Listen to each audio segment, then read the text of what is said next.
Muy bien, hermanos. Yo siempre, en lo personal, le doy muchas gracias y gracias al Señor siempre por el recurso de la predicación de la palabra.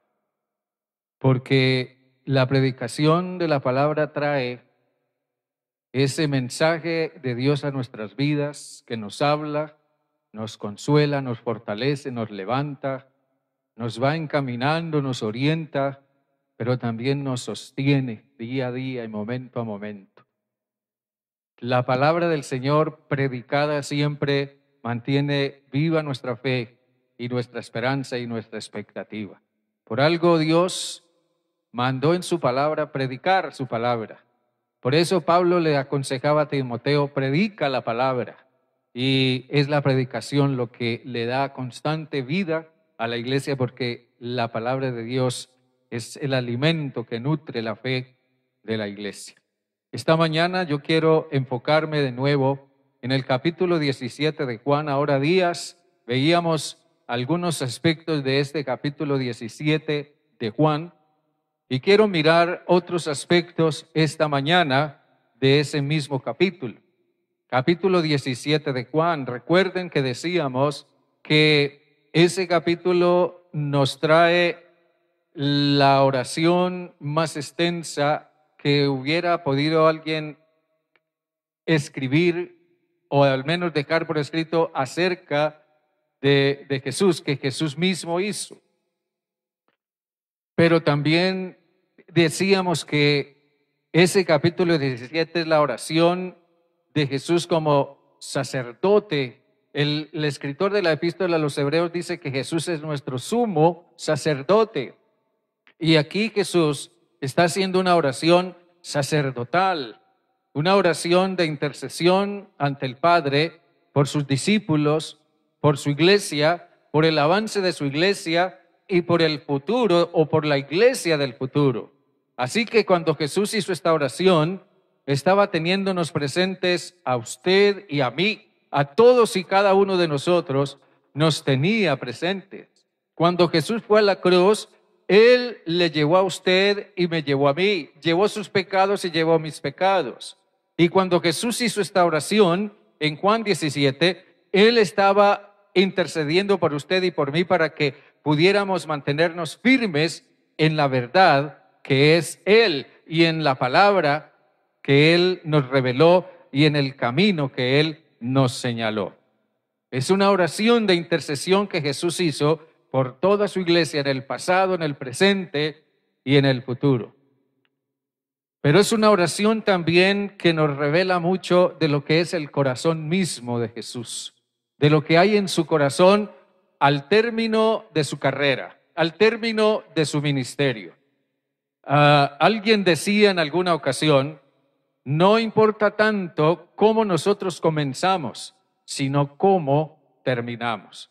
Claro, Jesús comenzó bien y terminó bien, pero la mayoría de nosotros no siempre comenzamos bien en la vida, pero lo importante es cómo hayamos de terminar. Y en ese sentido Jesús nos revela lo que hay en su corazón al momento de terminar su ministerio, terminar su carrera en la tierra y partir o prepararse para partir a la presencia del Padre. Yo me pongo a pensar muchas veces en lo personal, me pongo a pensar, un día tendré que partir de esta vida, de esta tierra, a la eternidad. Todos nosotros tendremos que pasar por esa experiencia. Pero a veces me pongo a pensar, ¿será que alguien pudiera decir y yo pudiera dar pie para que alguien diga, el día que ya mi alma haya partido a la presencia del Señor, que alguien pudiera decir, partió a la presencia de Dios satisfecho de haber cumplido con la voluntad de Dios? Demasiadas personas parten a la eternidad. Hoy como nunca, en este tiempo, en estos últimos 6, 7 meses, hemos conocido de cientos, miles de personas que han partido a la eternidad. Y solamente Dios sabe con qué satisfacción pudieran haber partido, o con qué frustraciones, o en qué condiciones espirituales o morales, o en qué estado de derrota o de victoria pudieron haber partido a la eternidad. Sí, es verdad. Lo importante es cómo terminamos y qué tan preparados nosotros estemos para cuando llegue ese momento. Jesús nos da a nosotros un ejemplo muy importante en cuanto a eso, porque en Jesús había ese sentir, había ese gozo de partir a la eternidad, de partir a la presencia del Padre, después de haber cumplido con la tarea que el Padre le encomendó. Podemos decirlo de esta manera: el gozo de Jesús brotaba de una conciencia de haber obedecido la voluntad del Padre en cada paso de su misión. Los discípulos de Jesús habrían de experimentar ese gozo, ese mismo gozo del Señor, a medida que siguieran su ejemplo en la obediencia. Por eso, en los versículos 4 al 8 del capítulo 17 de Juan, dice: yo te he glorificado en la tierra. He acabado la obra que me diste que hiciera. Ahora pues, Padre, glorifícame tú al lado tuyo con aquella gloria que tuve contigo antes que el mundo existiera. He manifestado tu nombre a los hombres que del mundo me diste. Tuyos eran y me los diste y han guardado tu palabra. Ahora han conocido que todas las cosas que me has dado proceden de ti. Eso es simplemente la expresión de lo que ha sido una labor, una tarea cumplida, consumada hasta el final, de acuerdo a lo que se esperaba de él. Por eso en el versículo 13, allí en el mismo capítulo 17 dice: pero ahora vuelvo a ti y hablo esto en el mundo para que tengan mi gozo completo en sí mismos. Miren bien ese versículo 13. Ahora hablo esto en el mundo. Ahora vuelvo a ti y hablo esto en el mundo para que tengan mi gozo completo en sí mismos. Permítanme orar, por favor, y vamos a pedir al Señor su dirección para que Él ministre su palabra a nuestros corazones. Seguimos en tu presencia, Padre, y te alabamos. Señor Dios, tú siempre tienes una palabra para nosotros, para fortalecernos, para consolarnos, para levantarnos, pero también para motivarnos y movernos. Señor, que esta palabra hoy ministre a nuestros corazones, a nuestras vidas y a la vida de todos y quienes estén escuchando y siguiéndonos en esta transmisión de este culto virtual. Señor Dios, háblanos por tu Santo Espíritu, te lo ruego. Ministra nuestros corazones en el nombre de Jesús. Amén y amén. Pero ahora voy a ti y hablo esto en el mundo para que tengan mi gozo cumplido en sí mismos. Cuando Jesús hace esta oración, está pensando en su iglesia. Está pensando en la iglesia que en ese momento está surgiendo y en la que habría de surgir después. Pero Él está pensando en una iglesia que tuviera gozo. Nadie quiere experimentar en su vida frustración y terminar su vida frustrada. Dios quiere que nosotros tengamos gozo en la vida y que nuestro compromiso con el Señor Jesús sea un compromiso de gozo y nuestro vivir en Cristo sea una vida de gozo y nuestro final, cuando quiera que sea que llegue, sea un final de gozo. Dios quiere que haya gozo en nuestras vidas y en nuestros corazones. Dios quiere que su iglesia tenga gozo. No hay duda de que lo que más le agrada a nuestro Padre Celestial es el gozo de su pueblo, el gozo de sus hijos, de sus hijas. Obsérvese que Jesús habló no de gozo, no de cualquier gozo. El concepto de gozo tiene un sentido en el mundo muy diferente al que Jesús expresa aquí en cuanto a la idea que él tenía de gozo. Él habla no de gozo, él habla de mi gozo, de algo que era muy propio de él, muy diferente a lo que pudiera ser en el mundo. Algo parecido a lo que Jesús dijo: mi paz os dejo, mi paz os doy. Yo no se las doy como la da el mundo. Una cosa es la paz que ofrece el mundo, pero otra cosa es la paz que ofrece Jesús. Es algo completamente diferente, y lo mismo sucede con el gozo. Y eso significa que Jesús está hablando no de cualquier gozo, sino de un gozo especial, un gozo para nada común. Él quiere que nos parezcamos a Él en el gozo. Pensemos un poquito en ese concepto del gozo. El gozo podríamos decir que es una fuerza que impulsa. El gozo es una fuerza que impulsa. El concepto de gozo en el Nuevo Testamento es una idea que tiene que ver con el comienzo y con el final. Al comienzo hay algo que nos motiva, hay algo que nos motiva a recorrer un camino, a vivir un determinado estilo de vida. Pero al final hay también una disposición para mirar hacia atrás y sentirnos satisfechos y sentirnos realizados cuando podamos reconocer: he andado el camino, he sido fiel en el camino y estoy terminando bien mi caminar.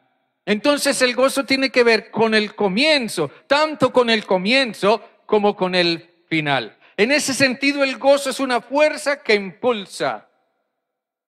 El escritor a los Hebreos en el capítulo 12 se refiere o habla acerca de lo que motivó a Jesús a ir a la cruz. Uno no pudiera pensar que la cruz hubiera sido algo deseable, ni para Jesús ni para nadie. Pero Jesús tenía algo que lo motivó a ir a la cruz, a experimentar algo tan horripilante como la cruz. Por eso el escritor a los Hebreos decía que por el gozo puesto delante de él, sufrió la cruz. En Jesús había una pasión tan profunda, un amor tan grande, una motivación tan grande por rescatar, por redimir a la humanidad, que a él no le importó lo que tuviera que experimentar para poder lograr ese propósito. Así que Jesús siempre vivió con un sentido de seguridad y de satisfacción, encaminado a realizar la misión que Dios le encomendó. ¿Recuerdan ustedes a la mujer samaritana? El otro día hablábamos de ella, la mujer samaritana que un día tuvo un profundo diálogo con Jesús, y en ese diálogo ella se sintió descubierta ante Dios, pero también se sintió aceptada por Dios, y se sintió amada por Dios, y se sintió perdonada por Dios. Por eso la samaritana, en un momento dado de su encuentro con Jesús, se olvidó de su cántaro, se olvidó de lo que había venido a hacer al pozo y corrió a compartir con la gente que conocía su experiencia, corrió a compartir su experiencia cuando conoció a Jesús. Eso es un gozo motivador, es una fuerza impulsora. Ella, al ver que Jesús era el Mesías que ahora le traía el agua de la vida, y al sentirse satisfecha con esa agua por ser perdonada, esa fuerza del perdón la motivó a correr y a anunciar a otros lo que había vivido.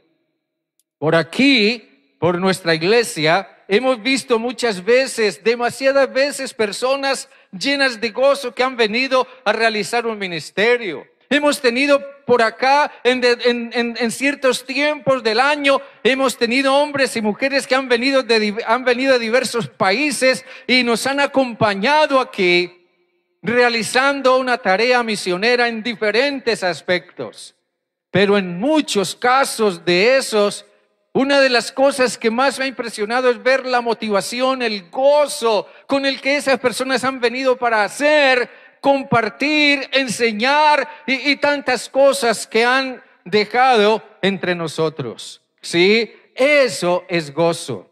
Jesús quería que su iglesia tuviera esa misma fuerza impulsora. Jesús quería que su iglesia tuviera gozo. Por eso Él intercedió ante el Padre para que a la iglesia le fuera concedido ese gozo. El gozo, dice Jesús, el gozo que hay en mí, yo quiero que la iglesia, mi iglesia, lo tengan también de una manera completa.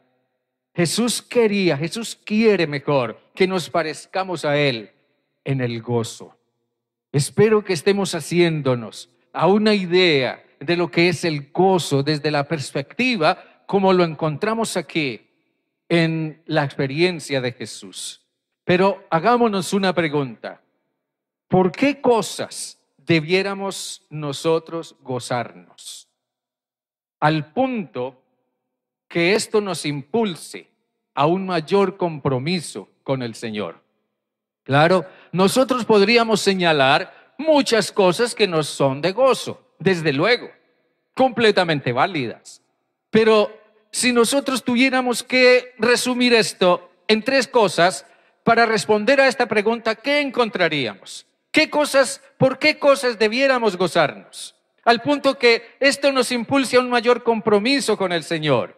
Veamos una primera cosa que es profundo motivo de gozo, o que viene a ser en nosotros una fuerza impulsora para servir al Señor, para obedecerle al Señor, para seguir al Señor, es estar en la presencia del Señor.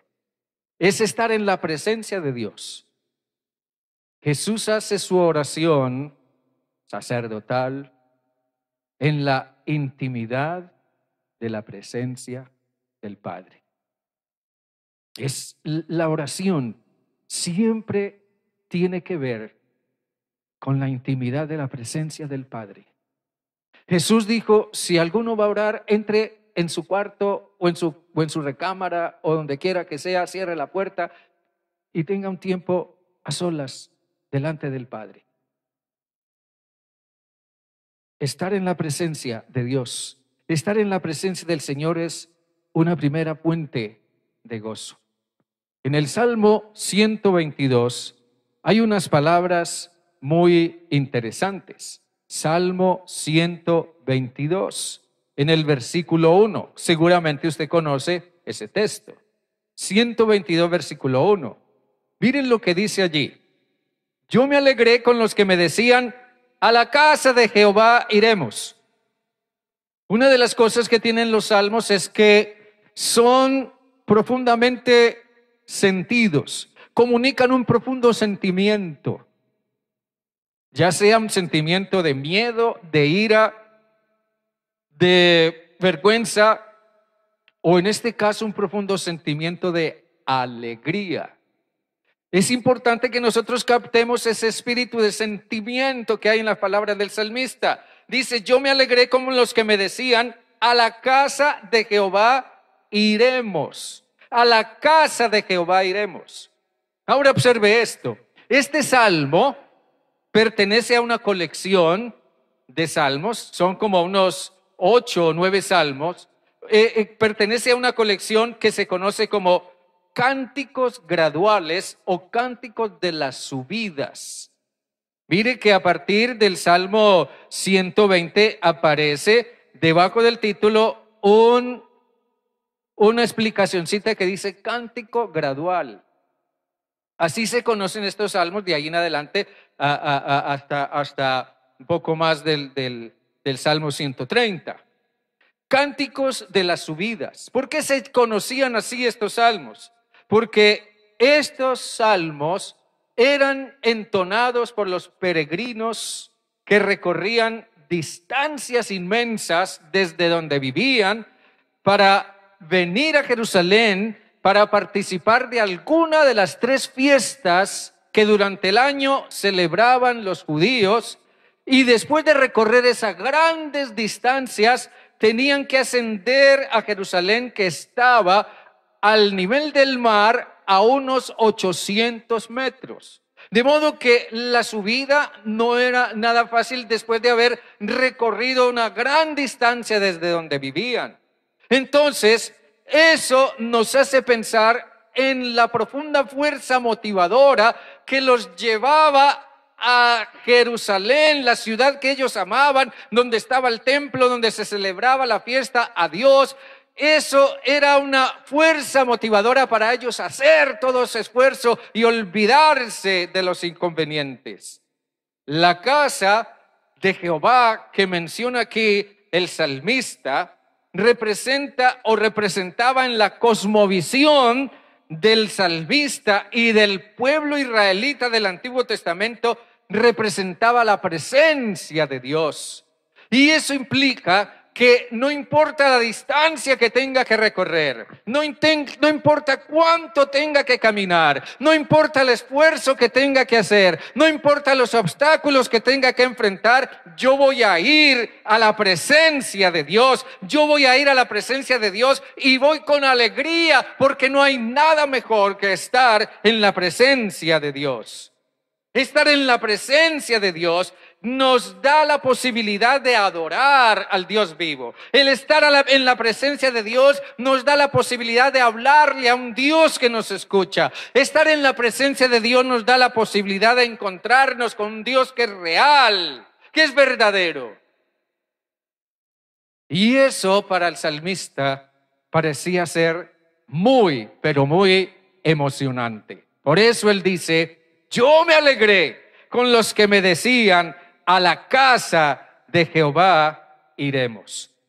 Algo incomparable que Jesús hizo fue abrirnos camino a la presencia de Dios. Nosotros no podríamos adorar, no podríamos confesar, no podríamos agradecer, no podríamos interceder, no podríamos confiar si no hubiera sido porque Jesús nos abrió camino a la presencia de Dios. Y este salmo refleja eso.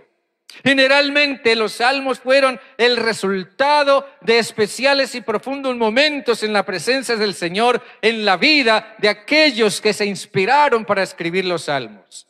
Momentos en los que situaciones de incertidumbre, de miedo, de odio o de pecado fueron convertidas en experiencias de gozo. Estar en la presencia de Dios no puede menos que traernos gozo. Cuando vemos un cristiano, a un hombre o mujer que confiesan a Cristo, cuando vemos a alguien así que tiene fe, que tiene optimismo, que vive una vida cristiana auténtica, que es emprendedor para servir al Señor en la obra del Señor, nosotros no tenemos menos que reconocer que esa persona es una persona que busca la presencia de Dios, que anda en la presencia de Dios, que cultiva una profunda relación en la presencia de Dios, vive una experiencia de fe en la presencia de Dios, en la presencia del Señor. Por eso, como dice el escritor a los Hebreos, en el capítulo 10, en el versículo 19, Hebreos 10, versículo 19 hasta el 20. Allí dice capítulo 10, versículo 19 al 20, así que, hermanos, tenemos libertad para entrar en el lugar santísimo por la sangre de Jesucristo, por el camino nuevo y vivo que Él nos abrió a través del velo, esto es, de su carne. Observen ustedes, Dios nos abrió camino a través de Jesucristo, a través del velo, a través de lo que impedía que entráramos en la presencia de Dios. Dios mismo nos abrió camino por medio de Jesús. Hay un sentido de impulso por el gozo de estar en la presencia de Dios. Un impulso que no debemos perder, sino por el contrario estimular más y más, avivar más y más, dar lugar en nuestro corazón a ese impulso de buscar la presencia de Dios. Estar en la presencia de Dios es motivo de gozo porque las barreras son quitadas y eso significa que Dios nos recibe. que Dios nos escucha, que Dios nos perdona, que Dios nos fortalece. Y cuando nosotros estamos en la presencia de Dios, nuestras vidas son constantemente reimpulsadas. Sí, estar en la presencia del Señor es fuente de gozo. Pero en segundo lugar, otra cosa por la que debiéramos gozarnos, y estamos diciendo al punto que esto nos impulse a un mayor compromiso con el Señor, es el haber sido perdonados. El haber sido perdonados.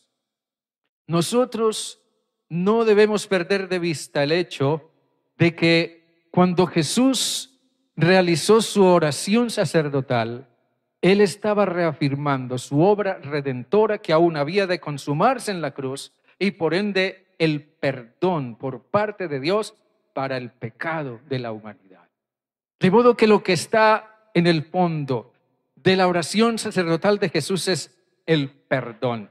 El perdón es fuente de gozo, el haber sido perdonados. Miren lo que dice en el Salmo 32. Volviendo al libro de los Salmos. En el Salmo 32, los versículos desde el 1 hasta el 5. Miren lo que dice. Bienaventurado aquel cuya transgresión ha sido perdonada y cubierto su pecado. Bienaventurado el hombre a quien Jehová no culpa de iniquidad y en cuyo espíritu no hay engaño. Mientras callé, se envejecieron mis huesos en mi gemir todo el día, porque de día y de noche se agravó sobre mí tu mano, se volvió mi verdor en sequedades de verano. Mi pecado te declaré y no encubrí mi iniquidad. Dije, confesaré mis rebeliones a Jehová y tú perdonaste la maldad de mi pecado. Piense usted en lo que es el perdón. Si usted ha experimentado alguna vez el perdonar a alguien o el haber sido perdonado por alguien por algo malo, equivocado que usted dijo o hizo, usted sabe por experiencia la paz y la tranquilidad que se experimenta cuando hay perdón. El perdón es una doctrina distintiva del cristianismo. Y valga decir, es una doctrina distintiva exclusivamente del cristianismo. Y es una expresión de una experiencia espiritual. El perdón es expresión de una experiencia espiritual. El perdón presupone tres cosas. Primero, que una persona, o mejor, que toda persona, todo ser humano ha pecado. El perdón presupone que todo ser humano ha pecado. Es decir, ha faltado, ha violado, ha infringido la ley de Dios. En alguna manera ha violado la ley de Dios. En segundo lugar, el perdón presupone que cualquier persona que reconoce que ha pecado, reconoce su falta y se arrepiente. Reconoce que ha echado a perder su vida, que ha tomado las decisiones equivocadas, que ha ido en contra de la voluntad de Dios y se detiene y regresa a Dios. Se arrepiente y vuelve para comenzar una relación con Dios. Una relación de reconciliación con Dios. Pero en tercer lugar, el perdón presupone que Dios, en su inmenso amor y en su gracia, ha quitado la carga de nuestra culpa y la ha cambiado de lugar. Dios dijo desde el Antiguo Testamento, jamás tendré por inocente al culpable. Y eso es verdad. El hecho de que Dios perdone no significa que Él no le está dando importancia al pecado, ni tampoco a la ejecución de su justicia. No, el perdón es simplemente que Dios quita de encima de nuestros hombros la carga de la culpa y la cambia de lugar, la pone en otro lugar. El profeta Isaías lo dijo. Todos nosotros nos descarriamos como ovejas, cada cual se apartó por su propio camino, mas Jehová cargó en él el pecado de todos nosotros. Sí, nos quitó la carga del pecado y la puso la cargó sobre Jesús, el Hijo de Dios. Jesucristo llevó la carga de nuestro pecado y nuestra culpa. Así que el perdón viene a ser entonces la fuerza poderosa que remueve el obstáculo espiritual que nos impedía relacionarnos con Dios, entrar en la presencia de Dios, y hace posible que toda criatura humana, hombre o mujer, se reconcilie y se restablezca en su amistad con Dios. Con razón el salmista dice: bienaventurado aquel cuya transgresión ha sido perdonada y cubierto su pecado. La palabra bienaventurado significa ser doblemente feliz, significa experimentar un doble gozo, una profunda alegría, porque nos ha sido quitada la carga de nuestra culpa. Bienaventurado el hombre a quien Jehová no culpa de iniquidad y en cuyo espíritu no hay engaño. Hermanos y hermanas, el perdón, más que una doctrina o concepto, es una experiencia espiritual. El salmista está hablando de algo que él vivió. Y él había vivido o se había hecho a la idea de que él no tenía pecado que confesar, de que él estaba bien así, de que él era lo suficientemente bueno, hasta que Dios comenzó a tratar fuertemente con él. Y en su estilo poético, él está diciendo que había un gran conflicto en su ser interior entre la realidad de su pecado y su terca negativa a reconocerlo. Pero al fin, cuando lo reconoció, su amargura se convirtió en gozo. En el versículo 11, él lo dice. En el versículo 11, dice: alegraos en Jehová y gozaos justos. Cantad con júbilos todos vosotros, los rectos de corazón. Él comparte profundamente su alegría. Una vez le preguntaron a C.S. Lewis, el famoso cristiano y escritor británico, quien antes de ser cristiano había sido un completo escéptico y ateo, pero un día él tuvo una profunda experiencia con Dios y llegó a reconocer que Dios es real y su vida cambió. Alguien le preguntó una vez a C.S. Lewis si él pudiera resumir el mensaje cristiano, todo el mensaje cristiano, en una sola palabra, ¿cuál sería esa palabra? Y él respondió de inmediato: gracia. El cristianismo se resume en una sola palabra: gracia. La gracia de Dios. Hermano, hermana, amigo o amiga que me escucha, ¿cuándo y cómo supo usted que Dios le perdonó? No importa los pecados que usted haya cometido, tiene que haberse dado un momento en el cual usted y Dios se sentaron a hablar, se sentaron a escucharse mutuamente, a hablar de sus errores, de sus pecados, de su condición delante de Dios. ¿Cuándo y cómo? ¿En qué momento usted escuchó de la boca de Dios a través de su palabra en una expresión de perdón, de gracia y de misericordia para con usted? ¿En qué momento y cuándo Dios le impartió su gracia? Si esto no ha sido así, tenga presente las palabras del profeta Isaías cuando dice, o Dios habla a través del profeta Isaías: venid y estemos a cuenta. No importa de qué color, de qué tamaño, de qué dimensión sea tu pecado, si es rojo o si es negro, no importa, yo los haré blancos como la nieve o como la lana.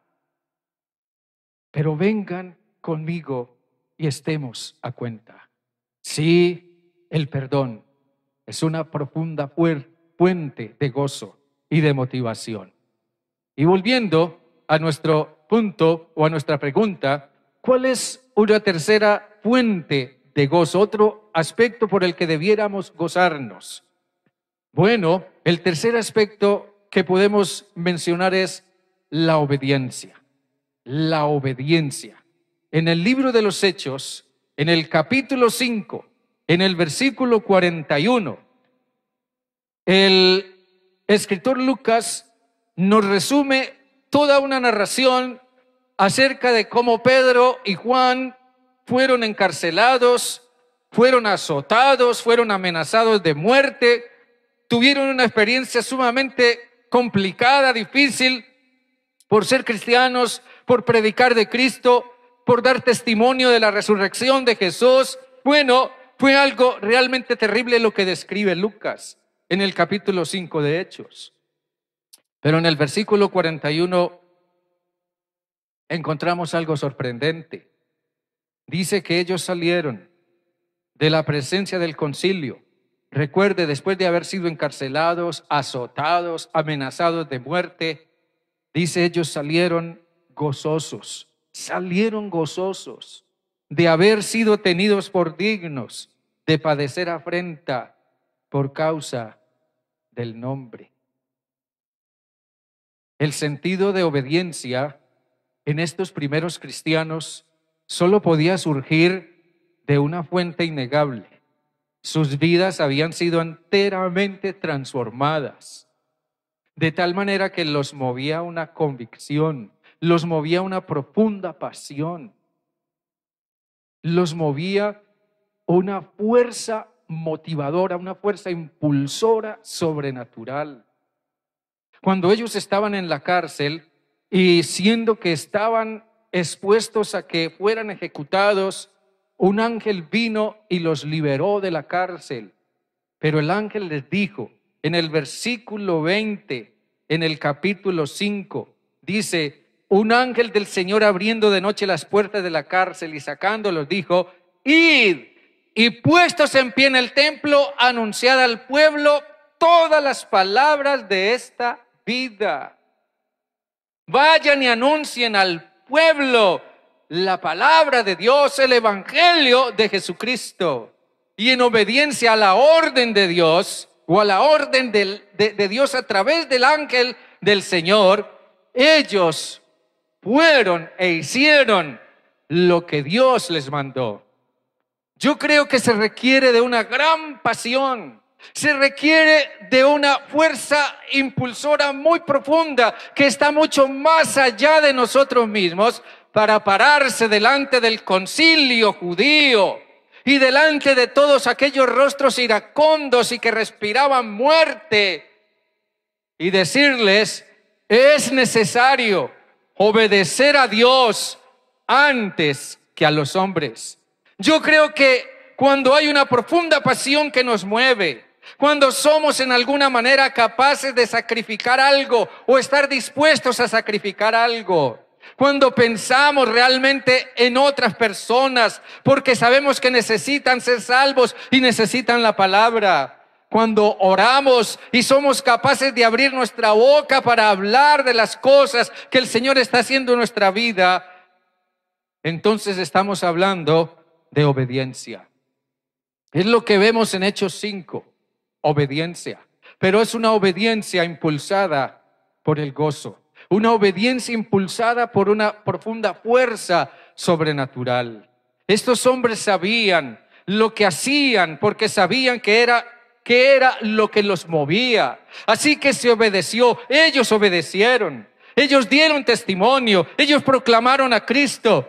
Y el resultado de haber cumplido con lo que Dios les mandó a hacer fue gozo. En otras palabras, un profundo sentido, una profunda experiencia de satisfacción. Experimentaron gozo aún por lo que tuvieron que sacrificar. Experimentaron un profundo sentido de realización y de satisfacción por haber hecho lo que debían hacer. Ellos hicieron lo que les fue mandado hacer. Y yo creo que la iglesia experimenta gozo cuando obedece al Señor. Piense en el gozo de Jesús. Y voy terminando con esto. Piense en el gozo de Jesús. El gozo de Jesús era un gozo sobrenatural. Pero Jesús oró al Padre y le dijo, yo quiero que el gozo que yo tengo y con el que estoy terminando mi carrera y mi ministerio, tú también se lo des a ellos, que ellos también tengan ese gozo. Jesús oró porque usted y yo, como siervos y siervas de Él, como seguidores de Jesús, tuviéramos también ese gozo. El gozo de Jesús es el gozo que se obtiene cuando se ha acabado una obra, cuando se ha terminado algo que nos fue encomendado hacer. Leíamos al comienzo, decíamos cómo Jesús termina su ministerio, su carrera, con un sentido de realización. Por eso en el versículo 4 él decía: yo te he glorificado en la tierra, he acabado la obra que me diste que hiciera. Eso es satisfacción. Eso es realización. El gozo de Jesús es algo parecido al gozo de un artista, un pintor, un escultor, un cantante, alguien que se propone un gran proyecto artístico y lo lleva a cabo y después simplemente contempla su obra y dice: me siento realizado, me siento feliz. Jesús también contempló el final de su obra y su ministerio y dijo: yo me siento realizado, me siento satisfecho porque he completado tu obra. El gozo que hay en el corazón de Jesús es el gozo de la victoria, es el gozo de haber dado su misma vida para que de esa muerte que Él experimentó surgiera la iglesia. Hermanos queridos, 3 motivos de gozo: la presencia de Dios, el perdón de Dios y la obediencia a Dios. En la presencia de Dios somos perdonados. Y al haber sido perdonados, entonces eso es lo que nos impulsa a la obediencia. Piensa en esto, mi hermano, mi hermana, amigo, amiga, piensa en esto. Que cuando usted tenga que partir a la eternidad, usted pueda hacerlo satisfecho de haber cumplido con la voluntad de Dios. Que usted y yo, como Jesús, podamos decir: hemos acabado tu obra. Hemos completado lo que nos diste para hacer, con las capacidades, los dones, el tiempo y las oportunidades que tuvimos para servirte. Que al final de su vida alguien pueda decir: partió a la eternidad satisfecho o satisfecha de haber cumplido con la voluntad de Dios. Amén. Amén. Que el Señor nos bendiga a todos grandemente. Dios bueno, a ti sea la honra y la gloria y la alabanza. No podemos menos, Señor, que reconocer que nos queda un largo trecho y camino por andar en nuestra vida. Gracias a Dios porque un día tú nos llamaste a seguir a Jesús y nuestra vida tuvo un rumbo diferente. Nuestra vida se encaminó en un propósito de gran altura, pero también, Señor, a través de ese camino nos ha movido una fuerza que está más allá de nosotros. Cuando nos olvidamos de estar en tu presencia, cuando nos olvidamos de orar, cuando nos olvidamos de tu palabra, esa fuerza en nosotros simplemente disminuye y entonces nuestra vida se enfría, se desanima, se estanca. Señor, llévanos siempre a tu presencia. Señor, que nosotros mismos sepamos cultivar una disciplina constante de estar en tu presencia, de mantener, Señor, siempre cuentas claras contigo en todo nuestro diario vivir. Jesús un día entregó su vida, derramó su sangre, fue a la cruz para obtener el perdón constante sobre todos nuestros pecados. Padre eterno, que sepamos cada día, Señor, apropiarnos más de tu gracia y que esa gracia, Señor Dios, nos impulse, sea en nosotros esa fuerza motivadora que está mucho más allá de nosotros mismos, que nos mueva para servirte, para honrarte, para obedecerte. Y que un día podamos decir, o alguien pueda decir de nosotros: partió a la eternidad satisfecho de haber cumplido con la voluntad de Dios. Que así sea, Padre. con todos nosotros. En tanto, Señor, encamínanos en seguir sirviéndote, en seguir proclamando tu palabra, en seguir usando nuestros dones. Y para quienes aún no tengan una relación con Jesús, Padre, yo te ruego que los encamine. Encamínalos, Señor, a reconciliarse contigo, a arrepentirse de sus pecados, reconocer su pecado, a aceptar tu perdón y reconciliarse contigo a través de Cristo y seguir a Jesús ahora en lo que aún hayan de vivir en esta vida. Señor Dios, todos nosotros tenemos el grande privilegio de haber sido alcanzados por tu amor y por tu gracia. Señor, que esa fuerza nos siga impulsando para servirte y para honrarte. A ti sea, Padre amado, la honra y la gloria y la alabanza. En el nombre de Jesús. Amén y amén.